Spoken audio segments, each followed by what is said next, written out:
Bien-aimés dans le Seigneur, je vous salue dans le précieux nom de notre Seigneur Jésus-Christ. Vous êtes la bienvenue sur cette chaîne, l'unique véritable Dieu, où je partage la parole vivante, la parole efficace, la parole créative, celle qui était depuis le commencement. Je souhaiterais aider chacun de nous à se rapprocher de Dieu afin de développer sa relation d'intimité avec Dieu. Et oui, bien mes frères et sœurs en Christ, lorsque vous connectez la chaîne, édifiez-vous via la parole. La parole sans sémence, qu'elle porte. Oui, bien mes frères et sœurs en Christ, que cette parole touche vos vies, que cette parole touche, transforme vos vies, que cette parole touche, illumine vos cœurs, sauve vos vies. Après vous être édifiés, bien mes frères et sœurs, je vous invite à partager. Oui, bien mes frères et sœurs en Christ, Jésus-Christ, quand il était sur terre, partage la parole. Il partait d'un point à l'autre. De nos jours, bien mes frères et sœurs en Christ, via les réseaux sociaux, nous n'avons pas besoin de nous déplacer, mais nous pouvons utiliser ce moyen pour partager la parole, toucher plusieurs aux esprits. Bien-aimés frères et sœurs en Christ, via votre canal, en partageant la parole de Dieu, vous allez toucher et transformer les vies. Via votre canal, en partageant la parole de Dieu, vous allez toucher et transformer les vies.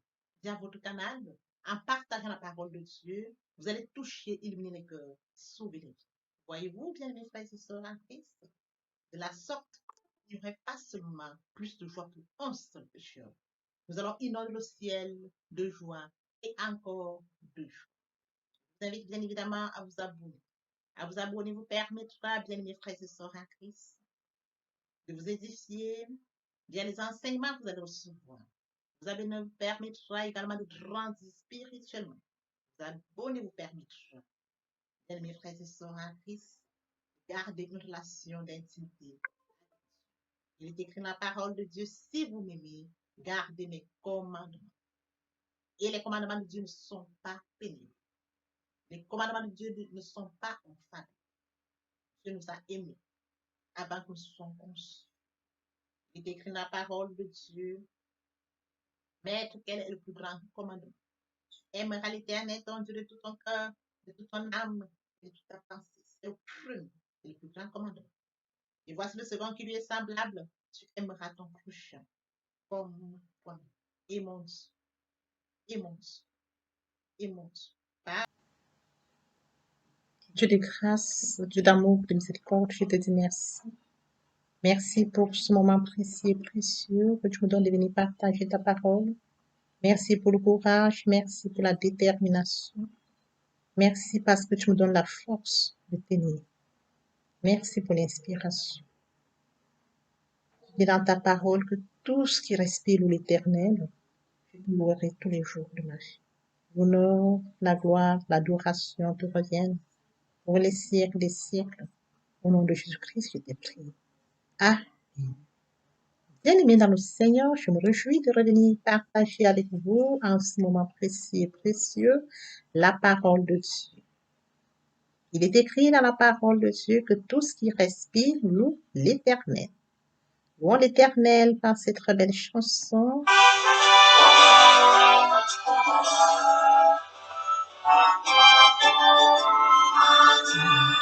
Soit la gloire pour son grand amour, car de sa victoire célébrer nos jours. Jésus à ma place est mort sur la croix, il donne sa grâce à celui qui croit. Gloire à Dieu, gloire à Dieu. Terre écoute sa voix, gloire à Dieu, monde réjouis-toi, le Père, Jésus est vainqueur, que toute la terre chante en son amour. Foi, l'espérance, on chasse la peur, une paix immense remplit notre cœur. Selon Ta promesse, Jésus changera deuil en allégresse quand il reviendra. Gloire à Dieu, terre écoute sa voix, oh, gloire à Dieu, monde réjouis-toi. Mais au Père, Jésus est vainqueur, et que toute la terre chante son amour. Gloire à Dieu, terre écoute sa voix. Gloire à Dieu, monde réjouis-toi. Oui. Mais au Père, Jésus est vainqueur, que toute la terre chante en son honneur.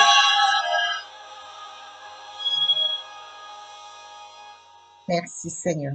Seigneur, passons en prière. Père céleste, je te bénis ce matin. Je t'élève, je t'acclame, je t'honore, je te célèbre. Le Dieu qui dit la chose s'accomplit, le véritable Dieu c'est toi. Merci pour ce nouveau matin, pour ce nouveau jour. Comptez parmi les vivants ce matin, Père, nous te sommes reconnaissants. Ce n'est pas par notre force, c'est par ta grâce. En ce matin, tu renouvelles tes bénédictions, ô Dieu de grâce. Nous te sommes infiniment reconnaissants. Santé divine, protection divine, Papa, nous te disons merci. Au fond de notre cœur. Esprit Saint, viens sanctifier les lieux, dresse autour de l'amour de feu, afin d'éloigner toute influence négative qui pourrait nuire à ma prière, arrache, sécurise là, conduis-la afin qu'elle parvienne agréablement aux oreilles de mon Dieu. Merci, Saint-Esprit. Père, je te dis merci pour son moment précieux et précieux que tu me donnes de venir honorer à ce rang de vous partager ta parole, qu'elle puisse changer les vies, transforme, sauve les vies, illumine les cœurs, tu sais le faire. Je te donne l'honneur, la voix et l'adoration pour les siècles des siècles, au nom puissant de Jésus-Christ. Amen. Bien, mes frères et sœurs en Christ dans le Seigneur, nous allons lire ce matin Matthieu 6, du verset 12 au verset 15. Là, il est écrit: Pardonne nos offenses, comme nous aussi nous pardonnons à ceux qui nous ont offensés. Ne nous induis pas en tentation, mais délivre-nous du mal. Car c'est à toi qu'appartiennent dans tous les siècles le règne, la puissance et la gloire. Si vous pardonnez aux hommes leurs offenses, votre Père céleste vous pardonnera aussi. Mais si vous ne pardonnez pas aux hommes, votre Père céleste ne vous pardonnera pas non plus vos offenses. Bien, mes frères et sœurs en Christ le Seigneur, aujourd'hui nous allons partager notre enseignement intitulé Le pardon. Nous attardons sur un point bien précis, les bienfaits du pardon. Alors, ce matin, nous allons toucher une liste, elle ne sera pas exhaustive, car cela ne tienne, cette liste nous permettra de comprendre ce qu'il en découle des bienfaits du pardon.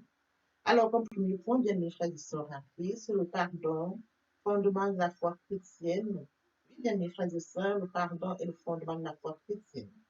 Il est question de comprendre que notre vie en Christ a commencé par le pardon. Et quel pardon, à la fois Jésus s'est chargé de nos péchés, il a expié nos fautes. Oui, bien mes frères et sœurs en Christ, à partir du moment où nous acceptons Jésus-Christ comme Seigneur et Sauveur, nous actons la foi. Nous actons la foi agissante, la foi est une ferme assurance des choses qu'on espère, une démonstration de celles qu'on ne voit. Nous actons la foi, bien mes frères et sœurs, parce que nous savons qu'il est mort. La foi vient de ce qu'on entend vient de la parole de Dieu. À partir du moment où nous lisons la parole de Dieu, nous avons conscience que Jésus-Christ est mort à la croix de Golgotha. Oui, bien mes frères et sœurs, en Christ, comme mentionné, le pardon est le fondement de la foi chrétienne. Nous actons notre foi pour accepter Jésus comme Seigneur et Sauveur, pour l'accepter sincèrement. Oui, bien mes frères et sœurs, en Christ, le pardon, fondement de notre foi chrétienne. Sur notre enseignement de ce jour, le pardon, c'est bien fait. Comme deuxième point fait, le pardon guérit, délivre. Oui, bien mes frères et sœurs en Christ, le pardon guérit et délivre. Nous en avons des exemples bibliques.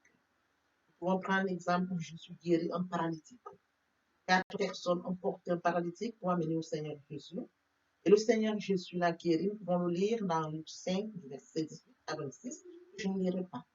Dans ce passage, il était question du paralytique qui a été transporté vers le Seigneur Jésus afin qu'il reçoive sa guérison.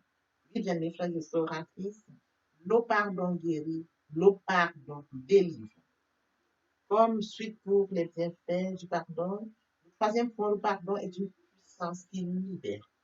Il libère, bien mes frères et sœurs en Christ, à partir du moment où nous décidons d'être.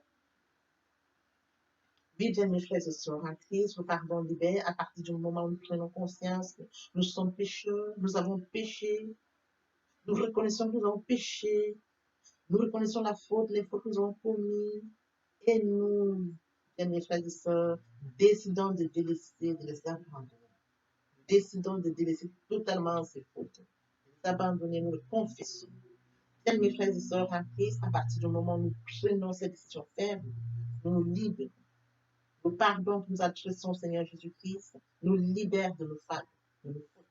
Et lui, bien mes frères et sœurs en Christ, Dieu connaît nos cœurs, nos difficultés dans ce domaine. C'est pourquoi il veut nous aider à expérimenter la puissance libératrice du pardon. Bien mes frères et sœurs, le pardon est réellement clé de notre relation avec Dieu et les hommes. Parce qu'il est écrit, ce sont ceux qui mettent une barrière entre vous et votre Dieu. Le pardon est une clé pour notre relation avec Dieu et les hommes.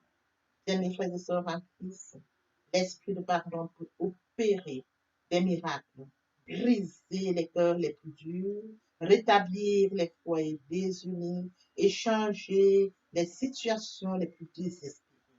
Si nous commencions à saisir ce glorieux privilège de pardonner comme Dieu nous a pardonné en Christ, alors une action tellement puissante du Saint-Esprit se produirait. Une multitude de vies seraient libérées, des frères et sœurs seraient réconciliés, des corps seraient guéris, des âmes seraient sauvées, l'Église retrouverait son premier amour et le Seigneur Jésus serait souverainement glorifié. Voyez-vous comment le pardon libère? Il libère l'âme offensée, il libère l'offenseur. Le pardon libère celui qui a commis la faute et libère celui qui est offensé. À partir du moment où nous demandons pardon, nous sommes libérés et notre prochain est libéré. N'oublions pas qu'il est écrit dans la parole de Dieu. Mais quel est le plus grand commandement? Tu aimeras l'Éternel ton Dieu de tout ton cœur, de toute ton âme, de toute ta pensée. C'est le premier et le plus grand commandement. Et voici le second qui lui est semblable. Tu aimeras ton prochain comme toi-même. Bien, mes frères et sœurs, nous avions lu en passant que le pardon est réellement la clé de notre relation avec Dieu et les hommes. À partir du moment où nous avons une relation avec Dieu et une relation avec notre prochain, comment se dans le premier commandement, le deuxième commandement, si nous mettons ça en application, alors tant que nous sentons qu'il y a quelque chose qui ne va pas, nous devons demander pardon à Dieu. Nous devons adresser nos pardons au prochain afin de garder notre relation avec Dieu et bien évidemment avec notre prochain. C'est très important, bien aimé, notre relation verticale avec notre Dieu. Nous devons garder ça et garder notre relation horizontale avec le prochain. C'est très important, bien aimé, pour notre vie en tant qu'enfant de Dieu. Pour notre enseignement de ce jour, le pardon, le temps chrétien, notre attention ce jour, c'est bien fait. Oui, bien mes frères et sœurs, le pardon purifie. Nous pouvons le voir, bien mes frères et sœurs, dans le Nouveau Testament. Bien aimé, la purification de nos péchés par le sang de Jésus-Christ, premier épître de Jean, nous enseigne, mais si nous marchons dans la lumière comme il est lui-même, dans la lumière nous sommes, comme il est lui-même, dans la lumière nous sommes mutuellement en communion et le sang de Jésus nous purifie de tout péché. Lorsque nous confessons nos péchés, nous sommes plus excusés. Nous sommes débarrassés de notre péché. Nous sommes purifiés de sa souillure comme le lépreux, dont la peau est purifiée et qui retrouve une peau normale et saine. Quand Dieu pardonne, nous sommes entièrement purifiés. Dieu ne peut et ne veut avoir de communion avec un être souillé. Je voudrais que nous comprenions que nous servons un Dieu trois fois saint. Il est écrit dans 1 Pierre 1,16, vous serez saints car je suis saint. À partir du moment où nous avons conscience que nous servons un Dieu trois fois saint, nous devons comprendre que Dieu ne veut pas avoir une communion avec un être souillé. Nous devons comprendre que le sang de Jésus-Christ nous purifie. Son sang nous a purifiés. C'est mentionné dans l'épître de 1 Jean. Mais si nous marchons dans la lumière, comme il est lui-même dans la lumière, nous sommes mutuellement en communion et le sang de Jésus nous purifie de tout péché. À partir du moment où nous marchons dans la lumière, nous tenons la parole de Dieu. Nous mettons en pratique la parole de Dieu. Nous vivons comme cette parole nous recommande. Bien, mes frères et sœurs, nous sommes en communion avec nous. Nous sommes en permanence avec nous. Et son sang nous purifie. Le sang de Jésus-Christ purifie nos péchés. Lorsque nous confessons nos péchés, nous sommes excusés. Oui, bien, mes frères et sœurs, nous sommes débarrassés de notre péché. Sincèrement, du plus profond de notre cœur. Purifié de sa souillure comme le lépreux, dont la peau retrouve, bien mes frères et sœurs en Christ, une peau. Le lépreux qui retrouve une peau saine, une peau pure, une peau normale. Bien mes frères et sœurs, poursuivons notre enseignement de ce jour, intitulé Pardon, nous pouvons directer notre attention ce matin. Le pardon, c'est bien fait. Alors, comme autre point, le pardon justifie. Il est question de comprendre que la justification définit la nouvelle position de l'homme par rapport à Dieu. C'est donc un changement de notre relation avec lui. Selon le langage des Écritures, cela veut dire être légalement déclaré innocent ou juste. Bien-aimé, comme mentionné à Romains 3, 26, de montrer sa justice dans le temps présent, de manière à être juste, tout en justifiant celui qui a la foi en Jésus-Christ. Après lecture de Romains 3, 26, la justification ne concerne pas directement le caractère ou la conduite d'une personne, mais seulement, bien mes frères et sœurs, sa culpabilité et sa condamnation. Quand Dieu nous pardonne, nous pensons aussi à notre position légale devant lui. Oui, bien mes frères et sœurs en Christ, il n'y a plus rien dans la loi qui puisse nous condamner, car Jésus-Christ a accompli la loi et il est devenu notre justice. Quel amour! Jésus-Christ est devenu notre justice en accomplissant. Il est écrit dans 2 Corinthiens 5, 21, c'est lui qui n'a point connu le péché, il a fait devenir péché pour nous, afin que nous devenions en lui justice. C'est lui qui n'a pas connu le péché, il a fait devenir péché, afin que nous devenions justice. Quel amour! Quel amour, bien mes frères et sœurs! Comment devons-nous ignorer cet amour? Comment devons-nous passer à côté d'un tel amour? Il a fait mourir son Fils pour nous afin que nous soyons justifiés. C'est écrit, il a fait devenir péché afin que nous devenions en lui justice. Oui, bien mes frères et sœurs en Christ, nous avons été justifiés, déclarés innocents par le sacrifice de Jésus à la croix de Golgotha.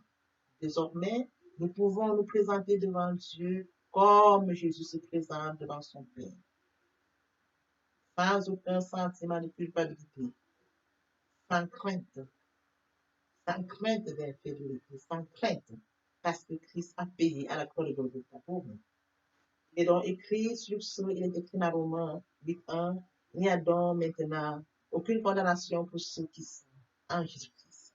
À partir du moment où nous avons accepté Jésus son Seigneur et Sauveur, il n'y a plus de condamnation pour nous qui sommes en Jésus-Christ. Pour notre enseignement de ce jour, intitulé Pardon, le point qui retient notre attention ce matin, c'est bien fait. Comme autre point, le pardon conduit à la nouvelle naissance. Et oui, bien mes frères et sœurs, comme je le dis toujours, il est question de mourir en soi et de naître en Christ. Il y a la repentance et la conversion. C'est très important de mourir en soi et de naître en Christ. Et oui, bien mes frères et sœurs en Christ, la nouvelle naissance est une autre expression biblique étroitement liée avec le pardon. Elle est plus spécialement envoyée dans l'évangile de Jean, premier épître. Il est écrit dans Jean 3, c'est un homme de né de nouveau. Il ne peut voir le royaume de Dieu. Question de Nicodème. Oui, bien mes frères et sœurs en Christ, Jésus souligne cet impératif. Il faut naître de nouveau, naître de l'esprit. Bien mes frères et sœurs en Christ, si un homme naît de nouveau, il ne peut voir le royaume de Dieu. Il est question de naître de nouveau, naître en esprit. Il est bien évidemment écrit dans Jean 3, 6, 8. Ce qui est né de la chair est chair, ce qui est né de l'esprit est esprit. Ne t'étonne pas que je t'ai dit, il faut que vous naissiez de nouveau. Le vent souffle où il veut, et tu entends le bruit, mais tu ne sais d'où il vient, ni où il va. Il en est ainsi de tout homme qui est né de l'esprit. Bien-aimés frères et sœurs en Christ, quand on est né de nouveau, bien-aimés frères et sœurs en Christ, le Saint-Esprit prend le contrôle, c'est le Saint-Esprit qui le conduit. Il en est ainsi de l'homme qui est.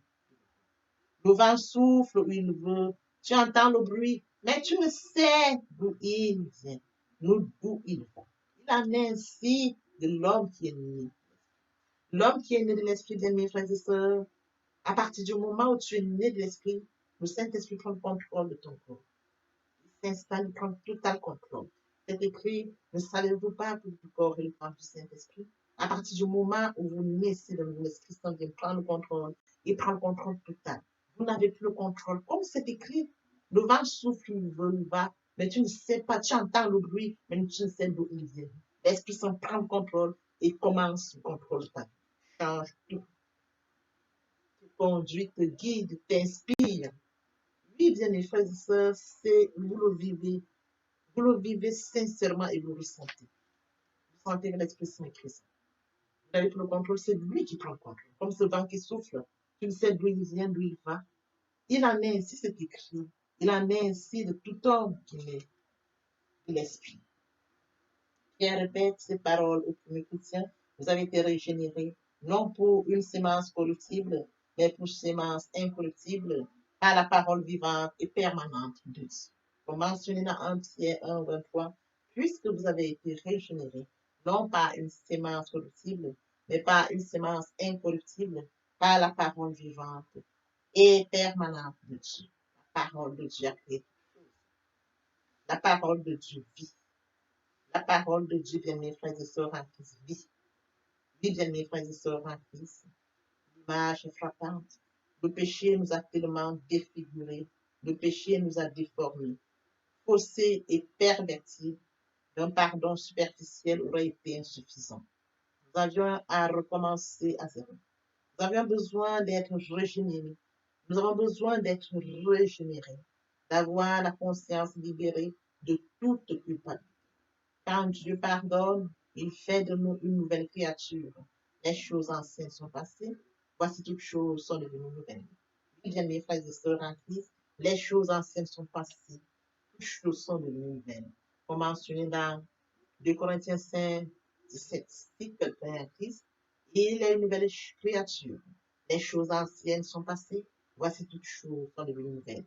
Il est bien évidemment écrit ici, puisque vous avez été régénérés, non pas une sémence corruptible, mais par une sémence incorruptible, par la parole vivante, permanente.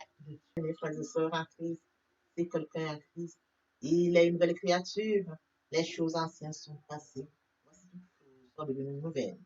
Quel merveilleux pardon! Oui, bien aimés, nous avons reçu le pardon. Pour notre enseignement de ce jour intitulé Le pardon, le point qui retient notre attention ce matin, c'est bien fait. Comme suite au point, le pardon réconcilie. C'est l'amour qui est mes frères et sœurs. Savoir que le pardon réconcilie. Initialement, cette expression était utilisée pour échanger de l'argent et plus tard pour changer le style de la vie. Oui, bien mes frères et sœurs, le pardon réconcilie. Nous pouvons lire la Romains 5, 10. Car si lorsque nous étions ennemis, nous avons été réconciliés avec Dieu par la mort de son Fils.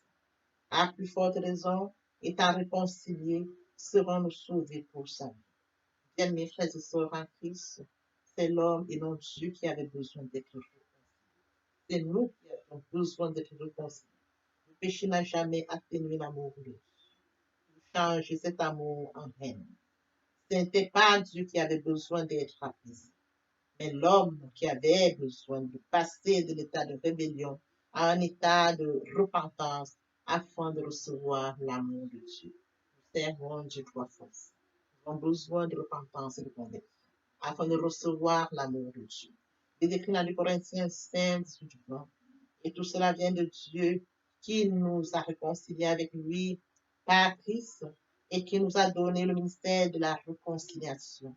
Car Dieu était en Christ réconciliant le monde avec lui-même, en n'imputant point aux hommes leurs offenses, il a mis en nous la parole de la réconciliation. Faisions donc les fonctions d'ambassadeurs pour Christ, comme si Dieu exhortait par nous.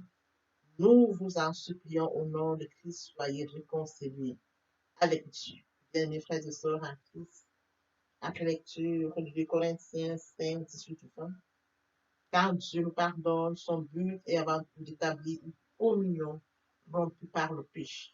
Il veut rétablir cette communion avec nous.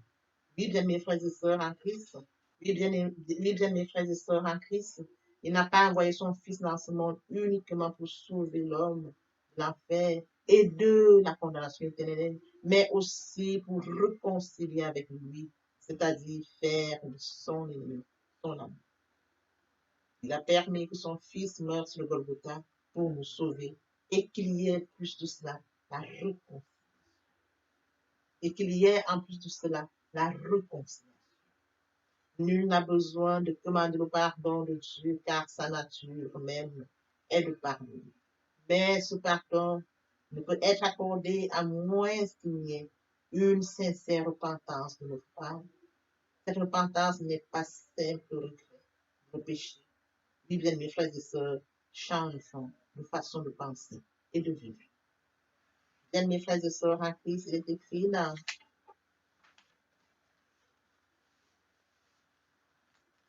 Ésaïe 55, 7. Le méchant abandonne sa voie et l'homme d'iniquité ses pensées. Il retourne à l'Éternel qui aura pitié de lui, à notre Dieu qui ne se lasse pas de pardonner. Il ne se lasse pas de pardonner. Un Dieu amour. L'homme doit abandonner son péché avant que Dieu ne lui pardonne, d'où l'importance de la repentance et la conversion. Oui, bien, mes frères et sœurs, se repentir, c'est regretter, c'est sans vouloir. Se repentir, bien, mes frères et sœurs, c'est de reconnaître que je suis pécheur, reconnaître que j'ai péché, avouer mes fautes, décider de les abandonner. Si nous confessons le péché, les fidèles, fidèles, fidèles et justes, pour nous les pardonner et pour nous purifier de toute iniquité. Et plus de cela, il faut se convertir. Oui, bien, mes frères et sœurs, en Christ, nous avions une vie avant qui ne n'aurait pas Dieu. Il faut quitter l'ancienne vie pour la nouvelle vie. De peur de dandiner entre deux vies, il faut déplacer le centre de gravité de ma vie ancienne vers mon Dieu. Oui, bien, mes frères et sœurs, lorsque les cœurs se convertissent, le voile est ôté. Or, le Seigneur, c'est l'Esprit, là où est l'Esprit du Seigneur. Là est la liberté. Et oui, bien, mes frères et sœurs en Christ, repentis et convertis, nouvelle vie, nous passons à la nouvelle vie et en quoi consiste cette nouvelle vie. Oui, bien, mes frères et sœurs, les détails vous seront donnés en la troisième partie de mon enseignement. Oui, bien, mes frères et sœurs, il est très important d'aimer Dieu. Et mon Dieu, et mon Dieu. Papa, je t'aime. Papa, je t'aime. Oh, papa, je t'aime. Tu es mon papa. Papa, je t'aime. Papa, je t'aime. Oh, papa, je t'aime. Tu es. Bien, mes frères et sœurs en Christ. Et mon Dieu, et mon Dieu, et mon Dieu. On est venu pour nous poursuivre avec les deuxième et troisième parties de notre enseignement pour compléter cette première pour notre édification. Sur ce, je tends l'oreille pour la suite. Bien, mes frères et sœurs en Christ, et mon Dieu, et mon Dieu, et mon Dieu, aimer Dieu, c'est d'accorder la priorité au royaume. Aimer Dieu, c'est de reconnaître que Christ est mort sur le Golgotha pour toi et pour moi. Aimer Dieu, c'est d'accepter l'œuvre de la croix.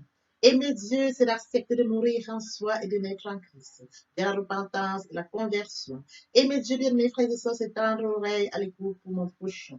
Aimer Dieu, bien mes frères et sœurs, c'est de partager la parole. Partager afin qu'elle puisse toucher le maximum de personnes aux extrémités de la terre.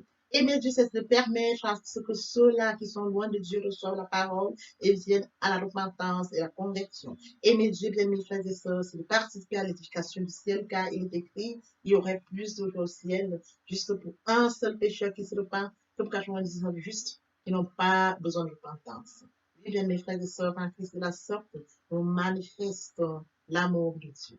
Qui pourrait me séparer de l'amour de Dieu? Serait-ce la tribulation, ou l'angoisse, la persécution, la faim, ou la nudité, ou l'épée, ou le péril? Rien de cela ne pourrait me séparer de l'amour de Dieu. Oui, bien, mes frères et sœurs en Christ, dans le Seigneur, je voudrais bien évidemment que nous comprenions qu'il est très important de vivre proche de Dieu.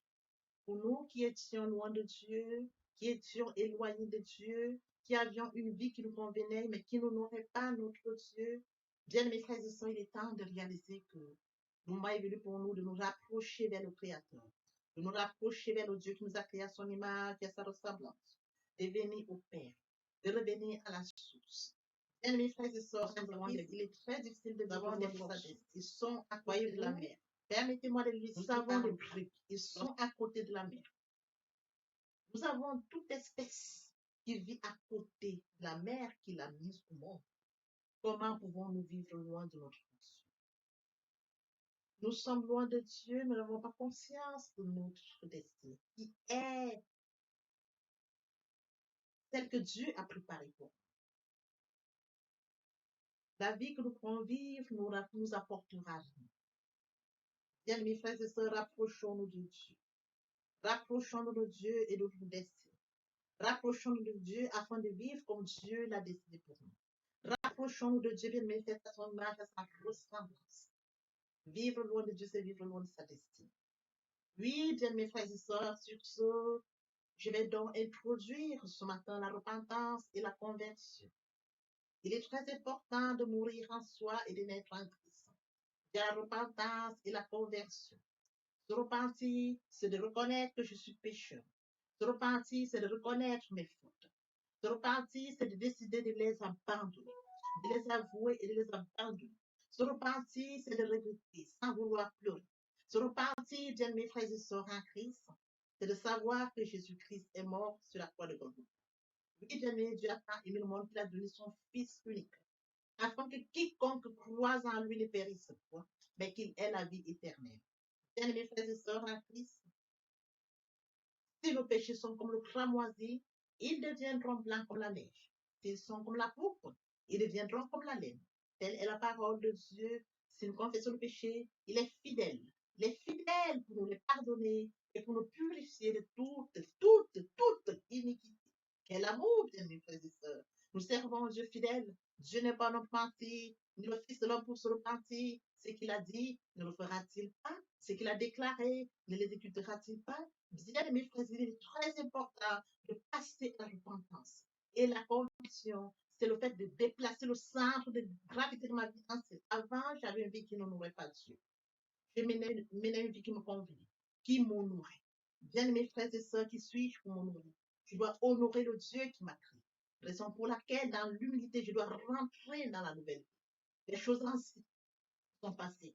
Voici la nouvelle vie commence. Je dois rentrer dans la nouvelle vie. C'est très important, bien mes frères et sœurs. Lorsque les cœurs se convertissent, le voile est ôté.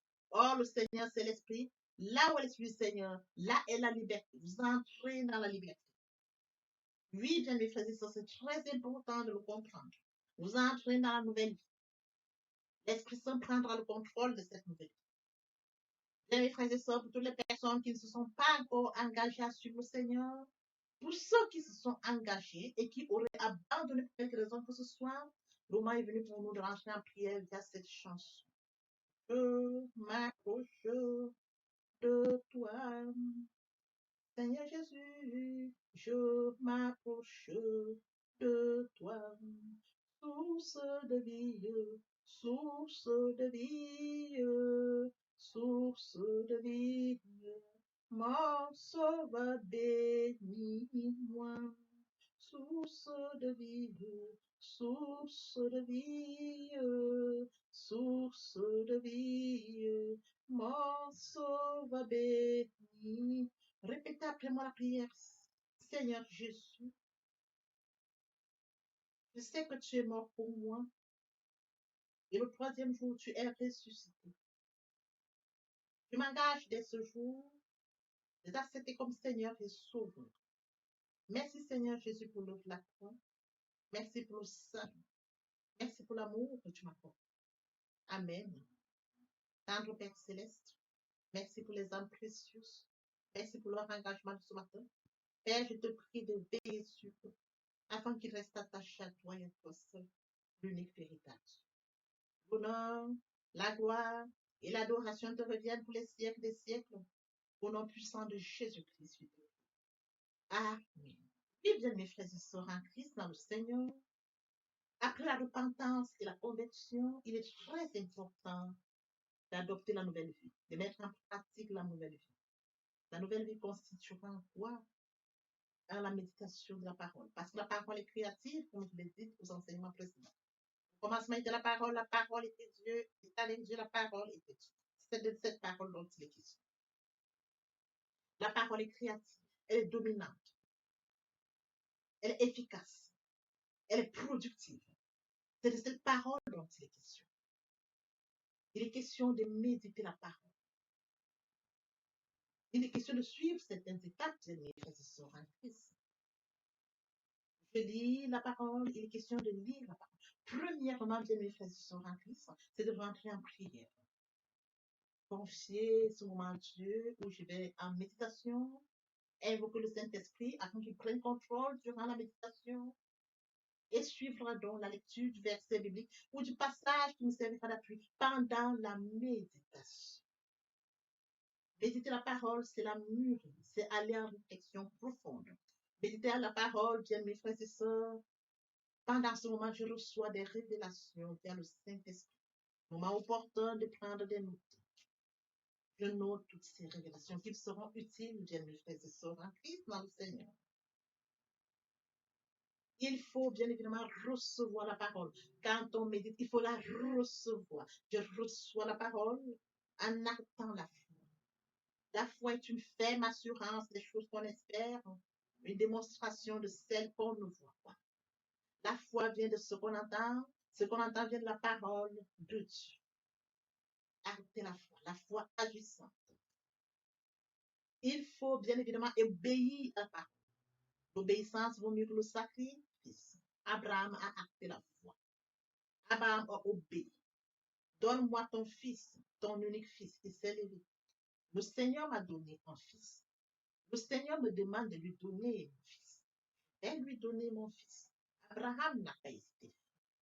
Bien, mes frères et sœurs, qu'il est difficile à bon nombre d'entre nous, dans le cas d'Abraham, quand on leur demande seulement leur fils unique pour rendre service à un certain X ou Y, il leur est difficile. Abraham s'est levé avec son fils unique. Il est parti comme le Seigneur le lui avait dit. Et sur les lieux, le Seigneur lui a présenté un animal qu'il devait prendre à la place de son fils. Acter la foi, perdre la foi, Abraham. Oui, bien mes frères et sœurs en Christ, nous devons mettre en pratique la parole. La parole que nous avons lue. Nous l'avions méditée. Nous mangeons la parole, nous buvons la parole. Nous actons la foi. Nous obéissons à la parole. La parole sans sémence, elle est porteuse.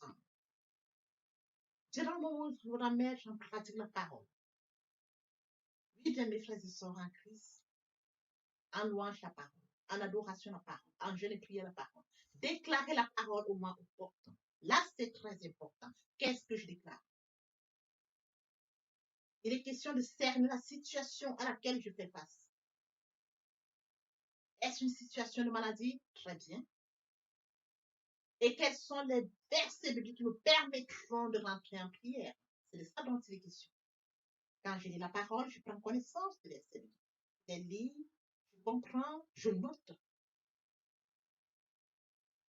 Je note au fur et à mesure. Je note. Je vous apprendrai ça au fur et à mesure de mon enseignement. Pour que vous puissiez prendre connaissance des versets bibliques et comment est-ce qu'on pourra les noter par catégorie, les classifier pour mieux comprendre. Je les note et je m'en sers au moment opportun. La situation à laquelle je fais face, quel est le verset biblique? D'où l'utilité de la méditation, la parole. La parole depuis le commencement. Lorsque vous voulez bénir quelqu'un, vos parents vous bénissent via la parole. Toute chose, vous déclarez une parole. Dans de déclarer la parole face à une situation, la parole vivante, la parole efficace, la parole productive, la parole qui est au commencement, la parole qui est Dieu, je la déclare avec foi. Je la déclare. Et la parole est porteuse. Il est écrit, ma parole ne retourne point à moi, sans avoir exécuté ma volonté et accompli mes desseins. La parole. C'est cette parole qui va s'exécuter. Parce que Dieu est ça, et sa parole, depuis le commencement. Oui, bien mes frères et sœurs en Christ, voici comment est-ce que nous allons commencer cette nouvelle vie. Nous allons laisser l'ancienne vie, nous rentrons dans une nouvelle vie. Je voudrais que nous comprenions étape par étape comme un enfant qui fait ses pas. Il vient de naître, il vient dans un nouveau monde. On lui donne d'abord le lait. Au fur et à mesure dans son évolution, on lui donne ce dont il a besoin. Il grandit tout doucement. Telle est la situation à laquelle je voudrais que, bien mes frères et sœurs en Christ, vous vous adaptiez comme un enfant, de manière progressive, pour comprendre comment on évolue dans la foi, comment on grandit via la parole de Dieu.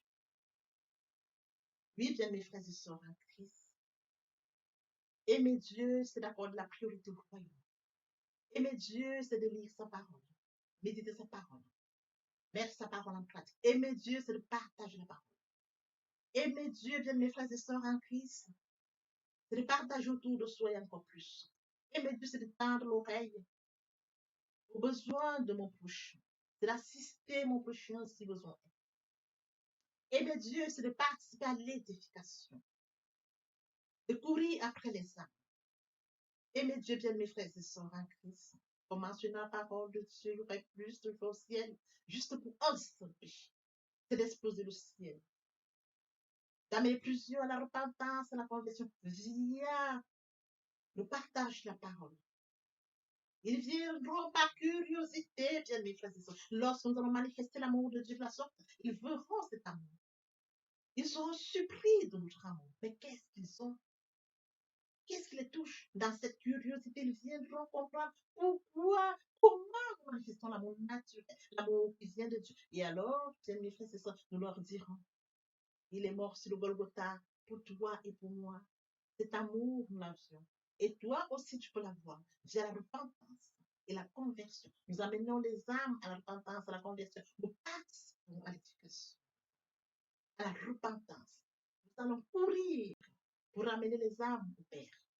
Oui, bien mes frères et sœurs en Christ, de la sorte, nous allons amener. Ils viendront, ils se joignent à nous. Voyez-vous, nous allons former encore plus et que tous ensemble, nous serons encore plus efficaces pour recourir derrière d'autres âmes. Tel est le travail que nous avons.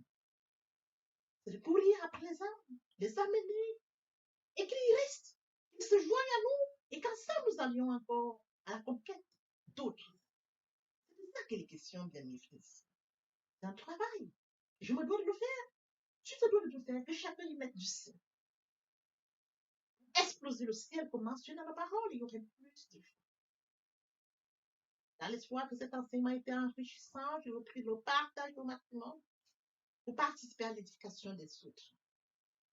L'herbe sèche, la fleur tombe, mais la parole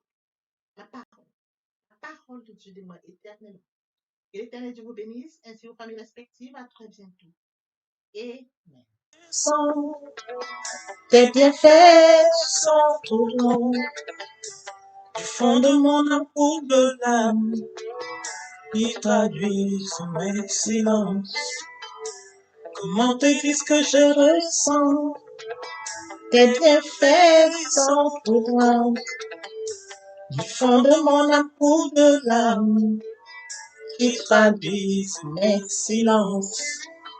Que ma vie soit une fleur, un parfum pour toi, Seigneur. Que ma vie soit une fleur, un parfum de bonne odeur. Devant toi je me repens, fais de moi ce que tu voudras. Devant toi je me repens, fais de moi ce que tu voudras.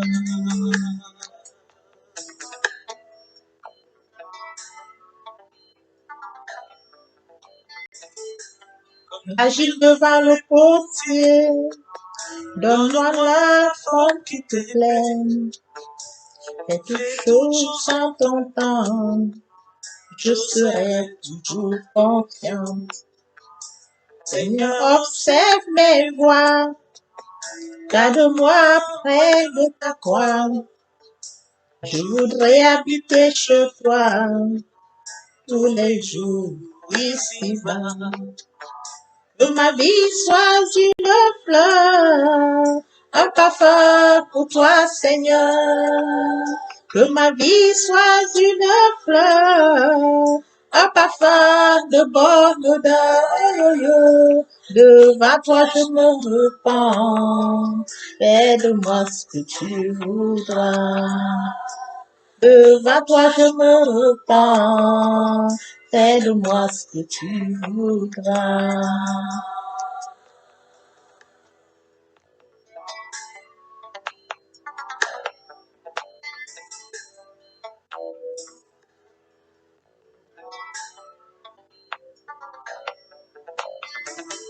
Que ma vie soit une fleur, un parfum pour toi, Seigneur. Que ma vie soit une fleur, un parfum de bonne odeur. Oh, oh. Devant toi je me repens, aide-moi ce que tu voudras. Jésus est la solution. Il y a de l'espoir pour toi. Il y a de l'espoir pour toi. Il y a de l'espoir pour toi. Il y a de l'espoir pour toi. Il y a de l'espoir pour toi. Il y a de l'espoir pour toi. Il y a de l'espoir pour toi.